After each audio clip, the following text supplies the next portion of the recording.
저는 잠재적 범죄자입니다. 저는 언제든지 살인을 저지를 수 있고 아무 죄 없는 사람을 폭행할 수도 있으며 심지어 성착취자도 될 수 있습니다. 어떻게 그럴 수 있냐고요? 저는 사람이기 때문입니다. 2차 세계대전 당시 한 독일 경찰 지휘관이 예하 경찰관들에게 유대인 남자, 여자, 아이들 1,500여 명을 총살해야 한다고 말합니다. 그러면서 경찰관 중 그 누구라도 이 일이 내키지 않는다면 앞으로 나오라고 말합니다. 이 일에서 빼주겠다고 하면서요. 그리고 500명의 경찰관 중 단 12명만이 빠졌습니다. 이 경찰 대대의 대부분은 그렇게 이념적이지도 유대인에게 그렇게 적대적이지도 않았습니다.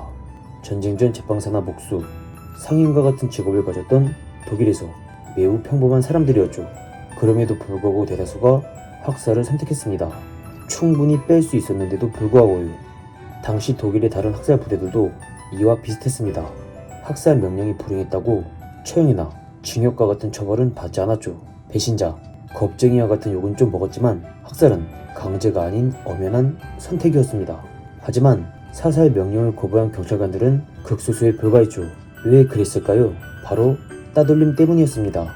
남들은 죄책감에 시달리면서도 매일 수백 수천 명을 죽이고 오는데 자신만 빠지겠다고 하니 당연히 아닐 것 같고, 이는 따돌림으로 이어질 수밖에 없었죠. 언제 끝날지도 모르는 전쟁 기간 동안 자신을 괴롭히고 배신자, 겁쟁이라고 욕을 하는 자신을 왕따시키는 사람들과 늘 같이 지내려면 자신감이 커야 했는데 이러한 사람들은 극히 드물었습니다.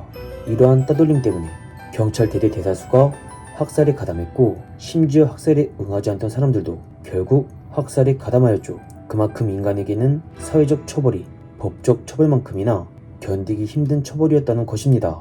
저도 만약 이 당시 독일 경찰관이었고 이와 같은 상황이었다면 학살에 가담했을 것입니다.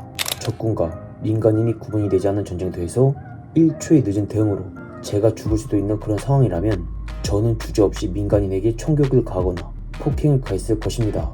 2차 세계대전 당시 독일 경찰의 집단 학살, 일본 군들의 위안부 성매수, 베트남 전쟁 당시 일어났던 미군의 양민 학살들은 모두 비판받아 마땅하고 정당화될 수 없는 끔찍한 전쟁 범죄라고 생각합니다만, 이 범죄들은 모두 평범한 사람들이 벌였습니다. 독일 경찰은 학살을 하지 않을 선택권이 있었고, 많은 일본군들 또한 위안부 여성에게 성을 사지 않을 선택권이 있었으며, 베트남 전쟁에서 미군들도 양민 학살을 하지 않을 선택권이 주어졌습니다. 하지만 독일 경찰 대부분은 학살을 선택했고, 위안부는 일본군들의 폭발적인 수요로 자원에서 점점 강제력이 수반되기 시작했으며, 베트남 전쟁 당시 작전 투입된 미군은 베트콩과 양민이 구분되지 않아 무차별적으로 총격을 가했습니다.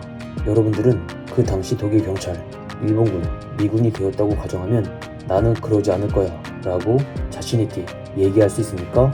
예의는 있겠지만 대다수는 자신있게 얘기하기는 힘들 거라고 생각합니다.